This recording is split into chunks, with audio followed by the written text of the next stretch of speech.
শেখ হাসিনার শেষ মিত্র ও বিদায় নিলেন। রয়টার্সের নতুন বিশ্লেষণ উঠে এসেছে ভয়ঙ্কর বার্তা। বাংলাদেশের রাজনীতি কোন দিকে যাচ্ছে, বাংলাদেশ প্রেসিডেন্ট ইস্যু থেকে আন্তর্জাতিক চাপ, সব তথ্য নিয়ে এমআরজি টিভি নিউজে।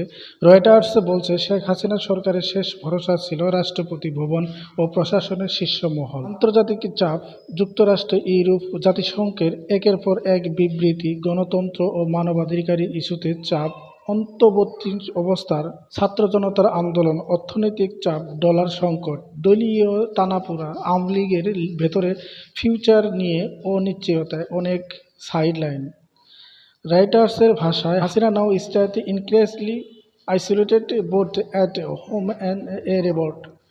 রয়টার্সের ২৬শে জুলাই ২০২৬ এর বিশ্লেষণে তিনটি ভয়ঙ্কর পয়েন্ট। আর ভ্যাকুয়াম, রাষ্ট্রপতির শীর্ষ নেতৃত্বে সরে গেল সাংবিধানিক সংকট, সেনা ফ্যাক্টর। বিশ্লেষণ বলছেন, পরিস্থিতি নিয়ন্ত্রণের বাহিরে গেলে শেষ ভরসা সেনাবাহিনী। নির্বাচনে অনিশ্চিত ২০২৬ এর আগে অবাধ নির্বাচন করা সরকারের জন্য কঠিন হয়ে পড়বে।